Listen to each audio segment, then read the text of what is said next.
Hello, welcome to the mental game.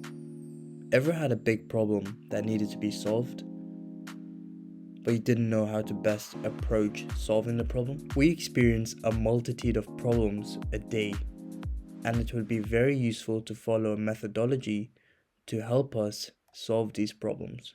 Introducing the waterfall software lifecycle, a structured and iterative methodology used by development teams to build software systems. There are many software life cycles, but today we will be touching upon this one.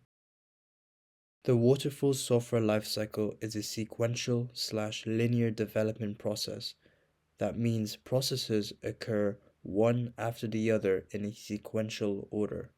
So, there are 5 phases in the waterfall software lifecycle. The first phase is analysis, the second is design, the third is implementation, the fourth is testing, and the fifth is evaluation. I'm now going to explain these 5 phases. Just to note, your problem can also be referenced as a project, as it will contain a number of deliverables that need to be completed in order to be solved. So the first phase is analysis, where we understand the problem scope. We also identify what the project goal is, and also what are the deliverables that need to be completed in order to solve the problem. We can also identify the stakeholders associated with the problem, and finally we can also identify any existing solutions that may be of use. Design, the second phase of the life cycle, is where we understand what are the best ways to solve the problem and meet the deliverables and the project goal.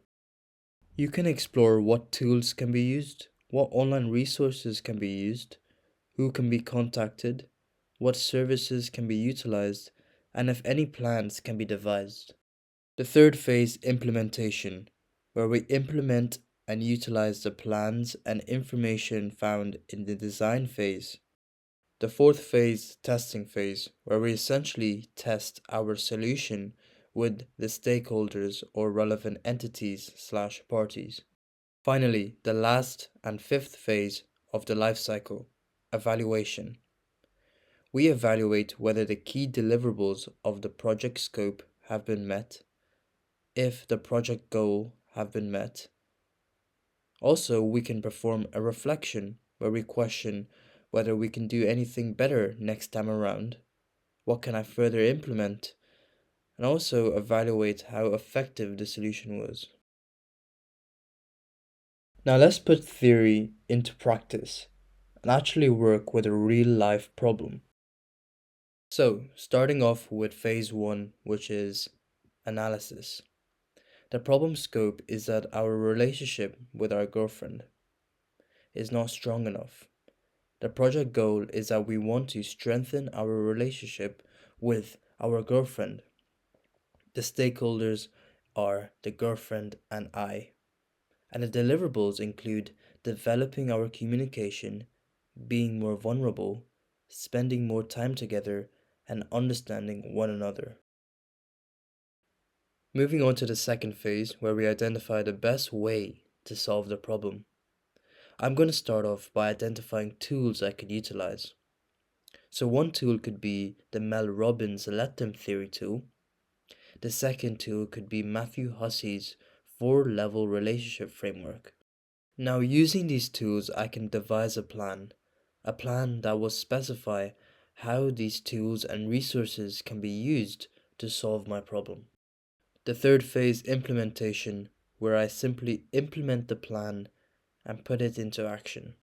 The testing phase is where I test my plans with my girlfriend and see if the plan is panning out, if the tools are actually working, and if progress can be made. Finally, the evaluation phase. Has the relationship actually improved? Has the deliverables been met by following the plans? Has the goal been satisfied? We can also further refine the process for the future. And we can also make big decisions during this phase. Do we break off the relationship, or do we continue? Or is there any other protocols we need to follow? So let's talk about the pros of this methodology. The first one is that it's very easy to follow. The second is that the problem scope and solution can be fully planned with all core details specified. And thirdly, it's super easy to stay on track. The disadvantages of this methodology arise where changes and feedback are received, more specifically during the implementation and testing phases. As this is a sequential methodology, it's a bit trivial to cater to these changes and feedback.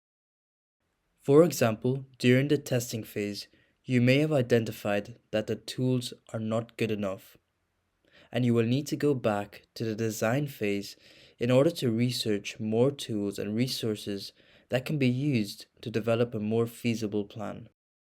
This is where methodologies like Agile come into play.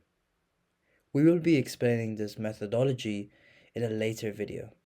To recap, the waterfall lifecycle is a sequential methodology that consists of 5 stages: analysis, design, implementation, testing, and evaluation.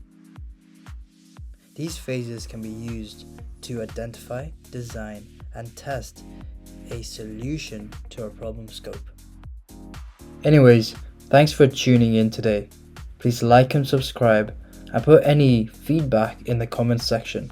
Have a great day and week. See you. Bye.